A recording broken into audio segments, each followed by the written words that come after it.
Now, US President Joe Biden is set to meet Kenyan President Uhuru Kenyatta as war and a humanitarian crisis roil neighboring Ethiopia. The White House meeting will be Mr. Biden's first one-on-one in-person talks as president with an African leader. The Oval Office get-together comes weeks after Mr. Biden signed an executive order threatening to levy sanctions against Ethiopian Prime Minister Abiy Ahmed and other leaders involved in a conflict gripping the Tigray region if steps are not taken soon to wind down the 11-month-old war.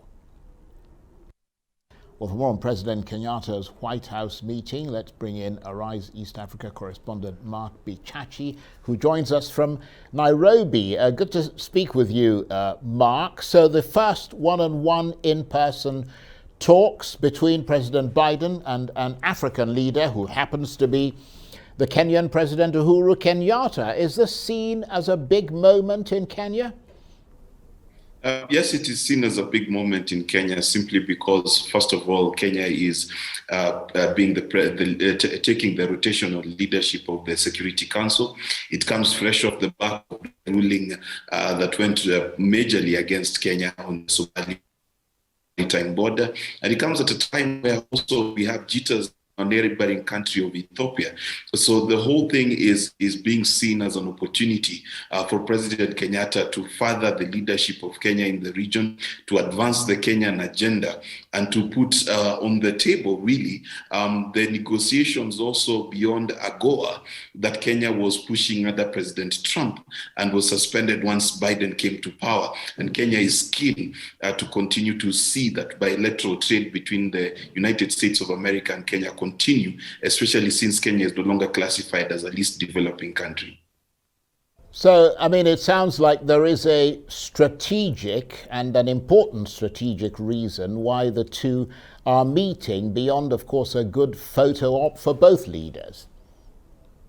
Yes, the strategic importance is economic, first and foremost, for Kenya. As you know, AGOA is set to lapse in a few years, and Kenya is keen to keep especially the textile market going, because we've been exporting a lot of textiles to the United States. We've also been looking at the maritime dispute. We know this is something that is quite keen to Kenya. And of course, Kenya is watching the situation in the Tigray region quite carefully because, you know, Kenya has traditionally been the bigger brother in the region, trying to maintain the peace. Kenya has also received millions of dollars in military aid to keep Al-Shabaab and other Islamic militants out of the region. So as a tactical partner for the United States, as an economic partner for the United States, this meeting is very, very critical for Kenya. Well, absolutely. And the meeting, as you mentioned, coming as the White House is weighing possible sanctions against parties in the conflict in northern Ethiopia. What's the position of Kenya on that? Does it support the imposition of sanctions? I think Kenya's first priority is to find peace for Ethiopia.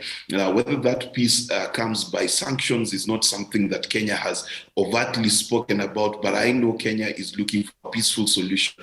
It's looking of fighting.